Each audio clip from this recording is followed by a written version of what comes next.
Hi, everybody. I'm Brittany Lewis with Forbes Breaking News. Joining me now is Melissa DeRosa, Democratic strategist and former secretary under New York Governor Andrew Cuomo. Melissa, thank you so much for joining me. Thanks so much for having me. We've lived through a history book in the last 10 days, but I want to talk about the most recent news that really has people's heads spinning, and that is President Joe Biden dropping out of the 2024 race. You heard the news. What's your reaction? I think we talked about this before. I always think about that Ernest Hemingway quote, how do these things happen gradually and then suddenly? And we had been talking about it for weeks. I think I was on your show the day after that disastrous debate, and we had this initial conversation, and it sort of always felt like a fait accompli that would never come to a head. And then, I think him getting COVID really tipped it over. Nancy Pelosi outmaneuvered the White House, and here we are. So it was shocking for about, 5 minutes. And now it's as if Joe Biden isn't even in the news cycle anymore, and as if he never existed. So it's a crazy time in American politics. And now the likely Democratic nominee is Vice President Kamala Harris. What do you make of that choice as the top of the Democratic ticket? I wrote a column about this before. I didn't think there was an option, right? The idea of an open convention would have been pure mayhem. There was the practical reality of the war chest could only go to Kamala Harris. If she wasn't at the top of the ticket, elevated to the top ticket, they would have lost that $240 million. And then there's the, look, she's a former federal prosecutor, attorney general, U.S. senator, and she was elected vice president. And Joe Biden picked her, presumably because he believed she could take over at a moment's notice. And so to get around that in the Democratic Party, I always believed was an impossibility. And I think that's what we've now seen. And so, what I actually found was a little bit interesting, because the Democratic Party isn't known for walking in lockstep the same way that the Republican Party is that you really have seen everyone off the line. All the would-be challengers immediately came out within 12, 18 hours and endorsed her. You saw the grassroots come up from underneath. She raised over $100 million in the first 30 hours. And now it's like everybody's ready to go. There's really this coronation around the vice president, and you saw her raise historic numbers, $81 million in the first 24 hours since President Biden dropped out. There's really this surgence of Gen Z support with her campaign leaning into that brat trend. Do you think that this excitement surrounding Harris is going to last to November and really make some movement in the battleground states? We'll see. I think that coming out of the gate, there was always going to be a boomlet.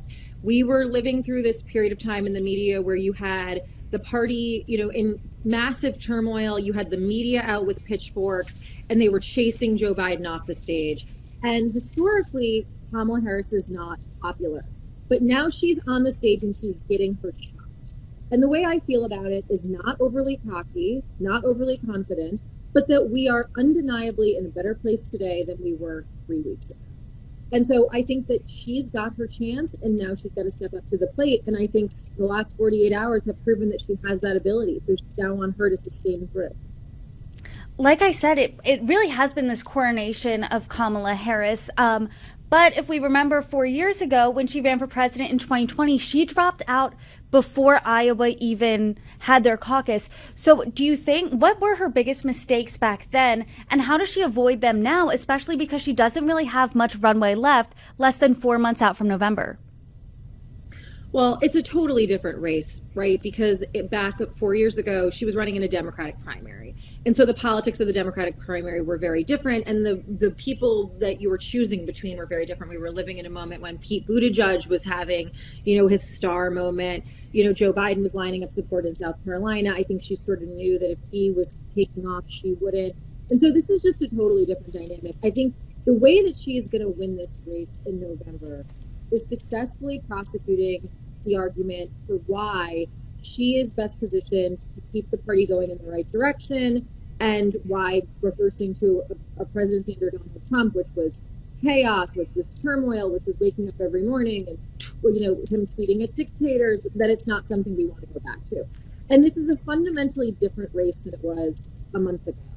This is no longer grumpier old men, the movie, playing out, where the Democratic Party was so underwhelmed by Joe Biden. No one was enthusiastic to go vote for him. And so our main objective was not just to win the middle, which is always what campaigns are about. It was to energize our own base. She's energizing the base. So if she can keep that going, I think the VP pick is going to be really critically important for her. Generally speaking, a VP is sort of irrelevant, but for her, I think it's going to matter a great deal. And I think this race is going to be about personality, energy, youth, and moving the country forward. And she's going to have to say, we don't want to go back. Speaking of personality, she had a speech yesterday and she positioned herself as the prosecutor running against the convicted felon Donald Trump. What do you make of that strategy?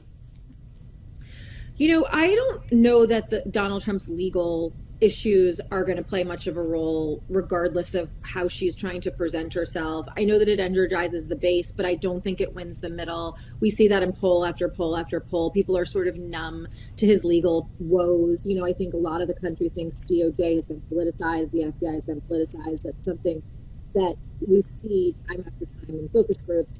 And so I'm not sure that's the right strategy for her to take. I would, if I were her or if I were advising her, tell her she should be leaning into her role as a former prosecutor on public safety, on quality of life, on, you know, taking on the sort of kitchen table issues that matter to American families most, because that's where I think she could really get the most resonance. And I think it sort of plays against the soft on crime type that Democrats are traditionally viewed to be, because she has a life's work where she can point to and say, I walk the walk. And how does she win the middle? How does she win those swing voters, the undecideds? Because right now the Republican Party is pinning what they perceive as the failures of the Biden administration onto her, as she was his number two. Absolutely. And, you know, they're going to keep doing it. And the way they should be talking about this, if I was advising them, is don't say the failures of the Biden administration. It's the failures of the Biden-Harris administration. You know, she owns inflation. She owns the migrant issue. He put her in charge, theoretically, of the border crisis. And so I think what she's going to have to do is something that is sometimes difficult for running mates, which is she's going to have to break aside from Joe Biden. She's going to have to say in certain moments, yes, I was part of the administration. Yes, I supported the president, of course. But this is how I would do things differently. This is how I would chart my own course. You know, being a president is different from being the vice president. And so she's going to have to successfully address those very real issues, which I think the public will return to after Labor Day, right? The next few weeks, we're not going to be talking about policy. The next few weeks, it's going to be personality. It's going to be VP speculation. It's going to be the Secret Service head resigning. It's going to be the Democratic convention. But after Labor Day, they're going to have to do a debate. And I think there's going to be a real return to the issues. And that's what she needs to do. Like you said, historically, the VP pick doesn't really matter. It only could hurt a candidate. But now, because, I mean, the unprecedented nature of her likely nomination, how important is that pick and who is the best choice? It is so critically important. There needs to be balance brought to the ticket. This is always the way, but especially right now with Kamala Harris, who the country hasn't had a real opportunity to get to know in the same way that you would under a traditional presidential campaign. And so I think that helping to bring balance to the ticket, helping to be able to deploy someone to other states while you're out doing fundraising and you're on the stump and you're dealing with incoming from Donald Trump and, you know, having that real partnership is really important. I said this weeks ago, I'm going to say it again, I think Josh Shapiro is the right pick.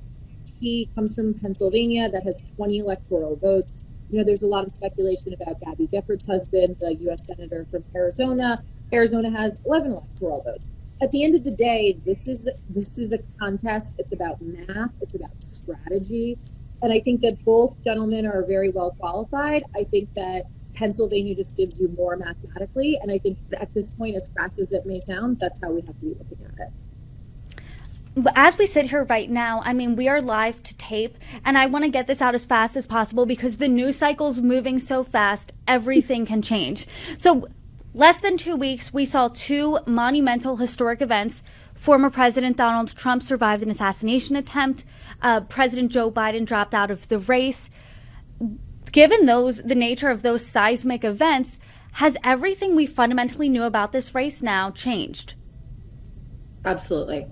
And to your point, Brittany, it's exactly what you just said. I mean, former president of the United States, there was an attempted assassination on his life 2 weeks ago, less than 2 weeks ago, and it's essentially out of the news cycle.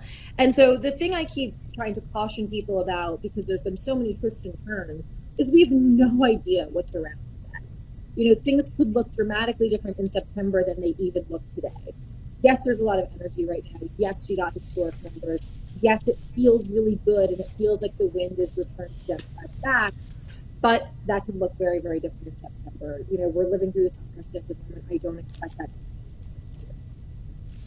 And we saw the RNC last week, and in light of President Trump surviving that assassination attempt, we saw a really united Republican Party. Now it feels, in surrounding Kamala Harris, that the Democrats are really united. So how does the Democratic Party keep this energy up past Labor Day when you're talking about policy, when you're going into the debate with President Trump? And that's another place where a Josh Shapiro could help. I am concerned in the back of my mind about the return to college campuses, and if Gaza and Israel is not worked out, seeing sort of a resurgence of that chaos that we lived through in the spring.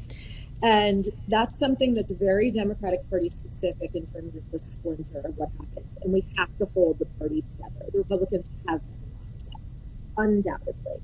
We finally got there. So we've got to hold that coalition. And so I think someone like Josh Shapiro, bringing him to the ticket, who is a Jewish American, who can speak to the Israel issue in a way that I think sort of fills the gap. Kamala is not perceived by Jewish Democratic voters to be great on this issue. She was against going into Rafah and other things that, people who are, trying to get out of there really felt passionately about within the party. And so I think that also brings some balance there. And so, she's going to have to make strategic moves like that going into the fall, because we don't have that same divide on the Republican side with any major issue. And going into between now and the DNC, aside from the VP pick, what are you looking out for? I want to see if we can continue to sustain the money coming through the door, sustain the energy. She now is there, right? Now we've handed her the ball. Can she dribble? Can she shoot?